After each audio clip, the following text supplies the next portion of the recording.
Here we go. Hi there, I'm Dr. Thomas Washburn with the Law and Public Safety Education Network, and today I'll be presenting on Bait and Switch, which is talking about literacy and career tech classes, specifically law and public safety classes, but it's applicable to all CTE classes. Literacy is extremely dear to my heart. When I was a child growing up in school, we didn't have special ed nearly like we have today, and I had several undiagnosed learning disabilities, and so I went through elementary school and high school feeling like I was stupid. I remember teachers saying, "Oh, he has potential, but he doesn't perform," and just grew up not realizing that I had dyslexia, not realizing I had hearing processing disorders and things like that. And so the first time a teacher really kind of identified that in me was I was a sophomore in high school, and a brand new teacher out of college, Miss Kathy Brown. And I'll never forget her because she said, told us first day of class, she said, "Your brain's like a muscle. The more you work it out, the better it gets." And she said that's particularly true with reading and writing, and that you only get good at it with work. And so she reminded us of that daily, that, if your legs were small and your arms muscles were big, you had to work your legs out more to compensate for them being small, and they would grow. But I was still failing her class. We were reading Wuthering Heights, and just not a good book for me. And I don't think a lot of people like that book, but she made a deal with me after failing a test. She said, "If you will choose a book, I'll let you read any book instead of Wuthering Heights." And so she actually allowed me to read. I chose, of all books, The Shining by Stephen King, which ironically, Stephen King never wrote a book under like 500 pages. What in the world was I thinking? But I did read it, and I started off really slow, but I did. I made it through the book, and I finished it, and I started reading more Stephen King books, and she started coming in with some other ideas, on me writing down things as I read and things like that. And I did become a better writer, and I did become, a better reader. I was in college the next time that anyone mentioned to me anything about learning disabilities, and I was not doing well in composition class, even though I'm a good writer, because we were getting 5 points off for each spelling word. So I was failing essays, and so my professor, Miss Moore, actually suggested that I look into dyslexia. And it was the first time that I'd ever heard of dyslexia. And she gave me some articles to read about it. And that's exactly what I had, along with some other things. And so she actually coached me with some tips. And she gave me this book where it was like, 10,000 words broken up and spelled. They weren't defined, but they were spelled so I could use it in class.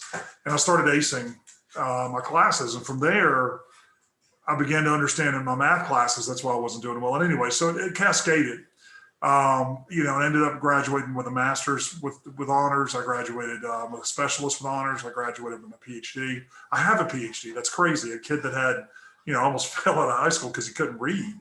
And that was a story that I always told my students in school. And I told my sons growing up is, you don't give up. You find a way around. We look at what our problems are, and we find ways to work around them and ways to get stronger. And I think that's one of the reasons why I'm really passionate about literacy. And so today we're going to talk about literacy. I'm going to share my screen really quick. And so we're going to be talking about ways that we can advance literacy.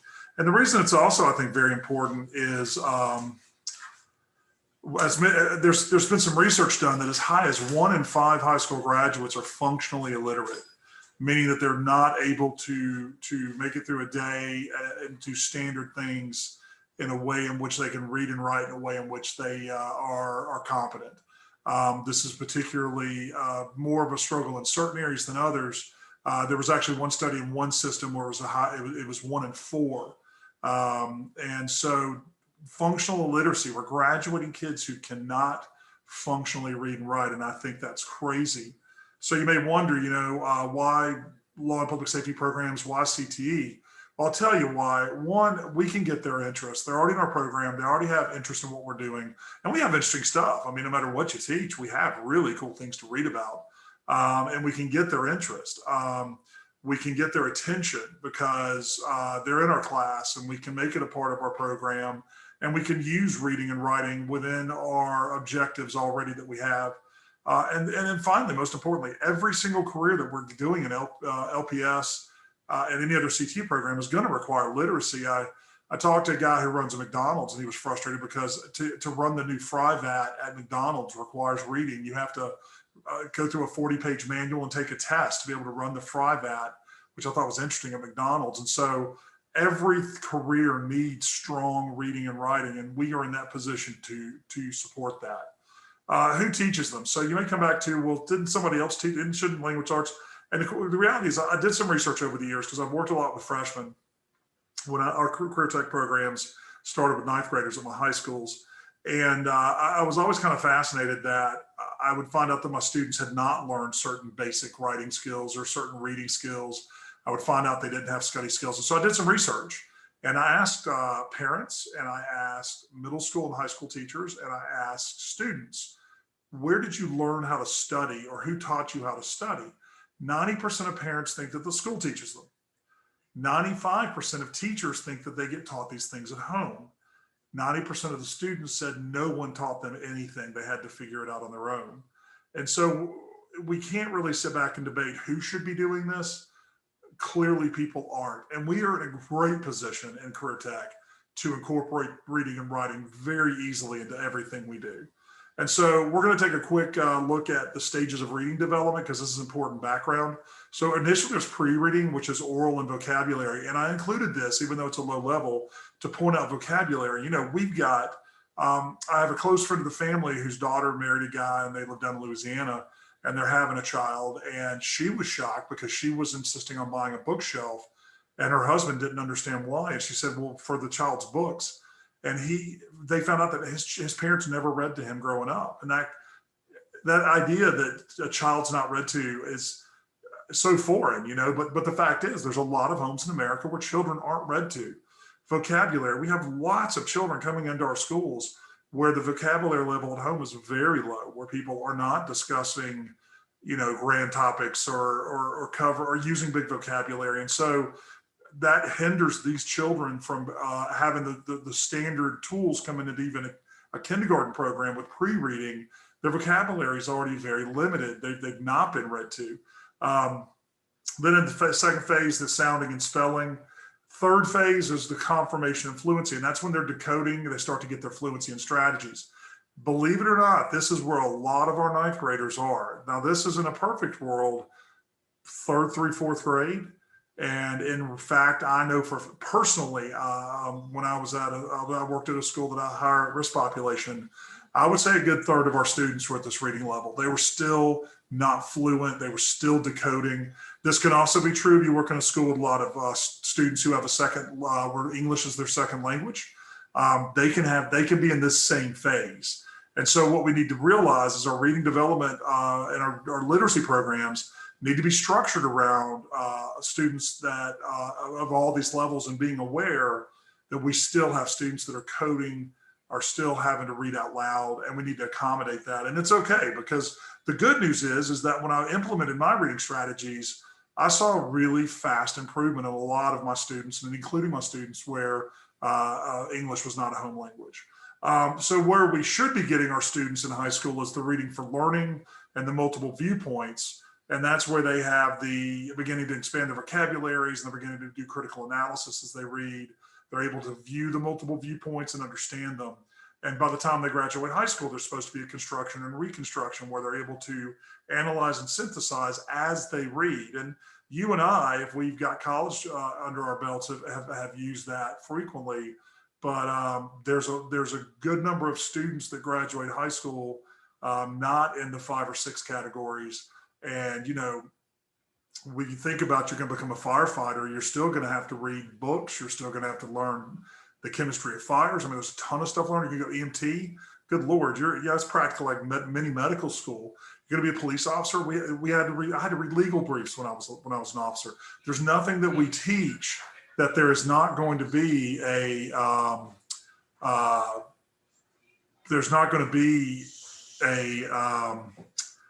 need for those higher reading skills. So we need to make sure that within our programs we're addressing this. So the anchor to all the literacy is vocabulary. And this is something I feel kind of dumb that I came late in the game. It was about 10 years ago that I realized that I assumed the students knew these vocabulary words, and they didn't. A lot of words they didn't know. And that's something that we need to look into. I started going into my units.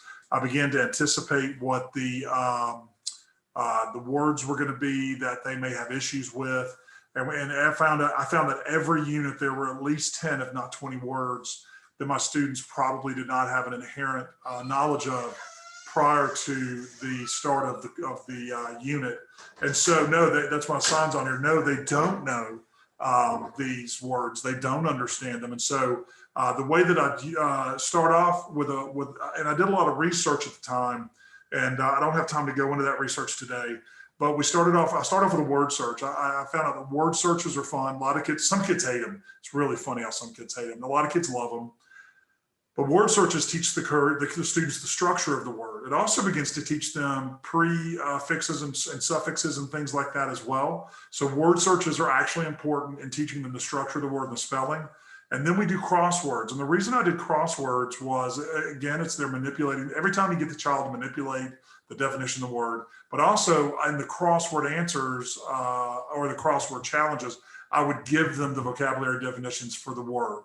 Because if you tell a kid to go look up a word like discretion, which is a word we use in policing a lot, discretion can refer to, societal norms, not necessarily the breadth to make a decision or the power to make a decision. So that way you're able to guide them to the correct words. We use flashcards. It's just a very common methodology for all students. Quizlet is online. I kind of like flashcards because they can build on them, repeat on them. And when they write them, again, they're manipulating the data, and every time they write it, it improves them. Any of you old school people like me remember we used to have to write words like 30 times and for spelling week and the definitions and all that. It was that idea of ingraining and imprinting in us those definitions and spellings. Then we have them quiz to make sure they can kind of assess how many words they acquired, and then I allowed them to retake the quiz every time, just because to me the score isn't what matters. What matters is they acquire this language. And then as we use these words in class, I pointed it out all the time. Hey, there's that vocabulary word we used. Every single vocabulary word, I pointed it out when it was in the PowerPoint or when they used it in an assignment, because it showed that they were actually using this material. So what I am going to show you real quick is this is the flashcards that I used in my packets. And so you may look at these going, now what? But what it is, this is double-sided. So if they put the terrorism definition and the riot control definition, when they folded this in half, they could flip the paper back and forth, and they didn't have to have the index cards, or they can make index cards. So I did that. Then there was the vocabulary packet. It was a big packet. The kids knew the first day of the unit, they get it. And then here is our word search. And some of the kids hate it. As a dyslexic person, they're not fun, but I let them use color inks and pens, and you try to make it fun. And then here's the counterterrorism, and this is the definition that they needed to know. And they learned that I also taught them a trick that if you count the letters to the words, you can usually figure out the definitions. Because what I want them to do is to get this definition on that card with the correct word. And so that way they knew that they had the correct vocabulary definition matched to the correct vocabulary word. And so it's just a quick way for you to be able to, we would start off a unit. Usually we'll talk in a moment about reading culture. They would also start off a unit with having the packets. They'd come out and they knew them, and I gave them, I think it was 10 points for the word search, 10 points for the crossword, and then it was 80 points for the flashcards, because that was the most important thing. And so, you can work that out in your class, but vocabulary, use this in every unit. My co-teacher that I had last few years, I was blessed to have a big enough program to have 2 teachers, and we had vocab in every single unit for the 3 years. And the kids knew the routine. When the packets, they knew first day of a unit, you could literally go, where are packets? When they walked in the door, they wanted to go get started on them because they knew we were doing them. And we used, and it really helped the kids master the vocabulary. So writing is the next first thing I'm going to talk about. Writing is a part of literacy. Writing and reading kind of go hand in hand. The development, we talked earlier about vocab and acquisition as they went forward. And that's true with writing and speaking as well. They're very, very all correlated together. So writing, there's two things I break into in the writing. One is industry writing, the other is research writing. And the industry writing is over the entire course. We do this for 3 years. Even if you're teaching legal studies or fire, I still think that the ability to write a narrative is really important. And I even taught students, what's interesting is that health science should use these too, because I found out that in hospitals, when they have an incident occur, liability, they actually write narratives almost identical to what police write. And so when you're looking at writing over our industry, first thing we're going to do, first thing we're going to do is we're going to do something really quick and limited in the beginning. And so we're going to do something with field interviews, very simple, you came and got information about somebody got the lawnmower stolen, and they learned to write down the notes and how to ask questions, because that's who, what, when, where, which is part of the process. And they took down their notes, and then they would write a very, very simple narrative about what happened, and teaching that who, what, when, where type stuff. Teaching the order of a narrative actually helps them develop writing skills. And we would do this, and then we would do the easy police narratives. So they stepped up a little bit, and they had a partner, and they interviewed somebody, and they started to learn how to do more questioning, what notes to write down, and more about what they needed to do in the narratives. In a moment, I'm going to talk about the process. And then the narratives after the training exercises. So as they build over time, when we start teaching high-risk pullover, when they finish their exercise in a high-risk pullover, they have to write a police narrative as it really happened. I put on here a discipline report. I was at a school where I had a friend that teaches, and I was observing for some different programs. And he actually, when a student was late to class, they had to write a narrative on what happened and why they were late, and file it. If they had students get a disagreement in class and maybe kind of get close to throwing punches, they had to write discipline. They had to write a narrative on why it happened. I thought that was a genius idea, but it continues to reinforce that writing ability, being able to document what happened, which was so important to law and public safety, but it's just a good skill too, and it develops their writing skills. And so here's the slide I was going to tell you about how I did the police reports. So we did the field interview in the beginning. They took notes, the who, what, when, where, who, where, when, what, and knowing the order in which to put them. We would have them each do the individual. So one student would do it, they'd all observe and take notes, and then they would all write down, or we'd do a video, you can do those kind of things. So they have their individual attempt. Then next, they do small group. And so what they do is they put them in groups 3 or 4. I always tried to mix the groups up with different various levels of intelligences, but it depended upon, or not intelligence, abilities, but also depended upon what I was trying to achieve. Sometimes I did keep them in similar ability groups. So the individual attempt, it comes into the small group, and then they look at it together and make comments on, and then they try to vote on who's had the best and whose order was right. And then they rewrote this narrative together. All 4 of them or 3 of them would write it and this would all be in a process on a worksheet that they had to write their individual, and then they had to rewrite, and then provide exemplars. Over the years, I kept copies of student work, and I would show them, hey, these are really good examples of what just happened. And then the student goes back and does their rewrite. I find this really develops student writing skills very quickly. And we use this multiple times. We do 3 or 4 days of field interviews, and we'd start doing a lot of practices. And then they got to where they had their own. And we had a video narrative that I had made with a video teacher. I also found one on Apple University. It was police reports on Apple University. And we watched those, and those were really good. And each time the students wrote their narratives, they got bigger and more complex and more involved. And then they would go back to this process of the small group reading each other and reviewing, moving forward to the group rewrite, and then going back to the exemplars, and then going back to their individual rewrite. And I found that they acquired the skill set surprisingly quick, particularly exemplars and particularly the group rewrite, I think.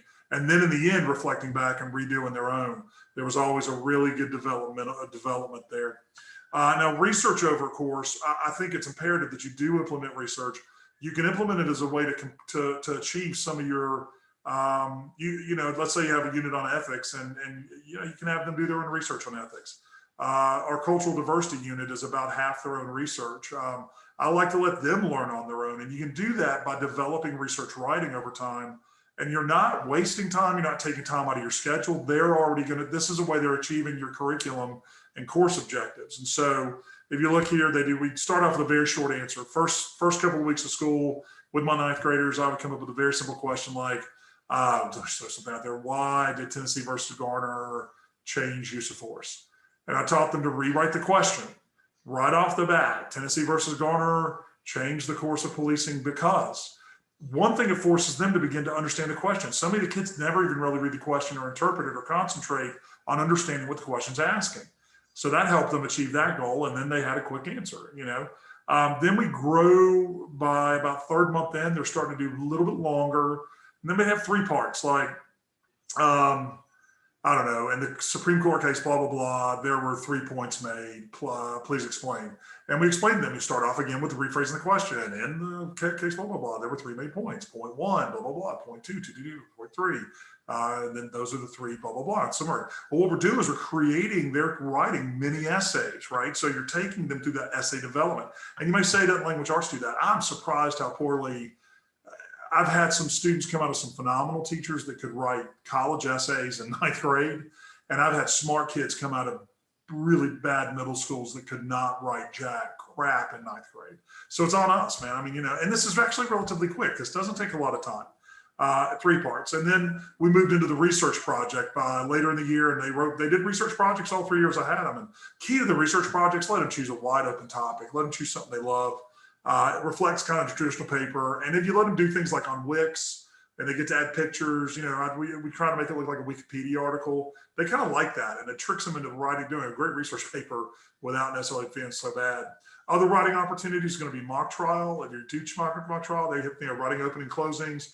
Socratic seminar. If you don't know what that is, Google it. It is great. I actually used it for final exams in some of my classes. Having just open course debates. They have to pre-write their debate topics. And then creative reply. Say, well, if you were the police chief, how would you combat police brutality? And it just lets them write free thinking, but they have to learn how to write logically and with supporting argument. Those are some opportunities. So moving over to reading, and I've got to kind of accelerate. I have such a short time to go over all this. Reading culture, you start off by collaborating on the rules. What do they think that you need? And I ask kids, what do you need to read well? And invariably, a lot of kids say they needed to be silent, and that's them making that rule, right? We go over things like about the brain as a muscle. I use that big thing every year. We talk about reading strategies, ways people read. They take notes as they read. They finish a page and think about what they've read, things like that. I suggest thinking about earbuds. There's research out there that when you listen to non-lyrical music that's not your favorite music, that you can actually focus better when you read because it drowns out exterior noises. However, if you listen to music with lyrics or music that you're familiar with, you're anticipating the song or the lyrics, and it actually takes away. And I had a big discussion with this with my kids every year. And I said, look, if I let you wear earbuds, I'm not going to know what you're playing. But you're in here to learn, and you're learning life skills and stuff. Anyway, and I also directed them toward this band called Hammock, just like the thing you swing in the woods. My kids call it the soundtrack to the aquarium, but it's good background music. Apple Music has a whole bunch of lists for those, and I encourage the kids to try to find their own. Try adjusting the lighting. My room actually had some less bright lights in it. They love to read it. They called it the reading lights. Allow them to get comfortable. I had a kid that liked to get this little blanket and she laid on the floor and read. That's fine. You want them to enjoy reading. Talk about how you enjoy reading. Talk about how you want them to get into reading, and just talk about, this isn't an assignment. Stop making it terrible. Reading's not bad. So reading starts small. We start off with these really basic articles. I get articles out of journals. Let me show you. This is on the Lapson website. We went out and found all of these are free online. Law enforcement bulletin by the FBI, police chief. We got correctional stuff, one lawyer, a whole bunch of fire stuff, forensics, Journal of Emergency Medical Science, security, homeland, emergency management. Go in there and find simple articles for the people. And again, this is on the Lapson Literacy Project site. Let them find those, something simple, or use an article that relates. Like I always found articles online, or you can even read a Wikipedia, but review the vocabulary though. If you're assigning them something, you may want to give them a vocab cheat. Oh, good Lord. A vocab cheat sheet. So on the board, you may write down the 3 or 4 words in the article that are kind of hard words for them, and they can already not have, so they don't have to look them up. Build it over time. Start off with a couple of paragraphs, then over time. My students read novels, whole novels. You want to choose books for interest. Like we read The Hot Zone. The kids loved it when we're studying, we're talking about epidemiology and CERT and, disease and things like that. We read Serpico. We read Actual Innocence. We read In Cold Blood, actually. It was a fantastic book to read. And the kids really got into it. And try to find books that have independent chapters. And what I mean by that is Actual Innocence by Barry Scheck. It's a real long title. But every chapter was a story about someone that was in prison that was innocent, that DNA cleared. It's about a 20-year-old book. You can pick them up on eBay for like $2. But the great thing is every chapter is its own story. So if a kid falls behind, I always tell them, well, just read this week and go back and catch up last week or later. So it doesn't fall in order. I used Baden's Dead Reckoning, B-A-D, and if you teach forensics, it's a great book. Each of those books, even each of the chapters read their own. And so the kids could read something that's 25 pages instead of looking at the book being 300 pages. But you want to try to build small, and over your time with them, build them into bigger and bigger and bigger readings. Always have a reading assignment. Journals are fine. I tell them, hey, look, we're reading the book. You give me the Sparks notes. And they all know what Sparks notes is and Cliff Notes. I always make a joke. The Notes brothers, they wrote great books. And just tell them you're writing me Sparks notes. When I read your notes from your reading, I should be able to know what's happening. The key is having them stop and think about what they read. Every single kid, the more you have them stop and think, the more they process, the quicker they become that higher level reader. Now, your better readers will get frustrated because they're already achieving this. But, oh well, they just have to deal with it. Try to get them to stop and think who, what, when, where. That is the critical part. We also, when can you insert this, right? You're thinking, man, Dr. Washington is great, but where would I put it? Starting class, think how much time you waste every day. Taking announcements, getting notes out, getting, your attendance. Invariably, you're wasting 3 to 4 or 5 minutes every day. If a kid's reading 5 minutes a day, that's almost half an hour a week. They're reading like an hour and a half a month, just having them read. It's called reading culture. Gaps in class, what if you have a transition time, breaks between activities? At the end of class, let's say at the end of class, you're 10 minutes till the bell rings. Hey guys, reading time, that's what I call it, reading time. And they would get their reading materials out. And we had this whole method. And after a test, I'll tell you, reading is a great thing to relax. And that was the way I taught them. We're starting the Lepson Literacy Project. It's a big deal to us. We're going to have it rolling out this year. Probably by the time you see this, we'll have it on the website. We're going to be adding to it. If you have great ideas, please submit them. If anything I've talked about right now, you want to learn more, go Google improving reading in high school classes. There's billions of stuff out there. Just go out there and Google. The whole world's there. And so bait and switch. What does that mean? Well, we're baiting them with the police stuff and fire stuff and lawyer stuff and cool forensic stuff. And then we're switching it out, making them read. They never realize it. I mean, sometimes they do. Like halfway through the year, wait, you're making me read, And so you want them to understand that reading's not terrible. They've had such bad experiences with reading. Just tell them that up front. I know you probably had bad experiences with reading, but we're going to read some cool stuff, and you're going to learn. Reading is awesome. Reading is a way to unlock the world. So literacy is not very hard to add. This year, making it a plan to add one reading assignment each month. Add a reading assignment to each unit.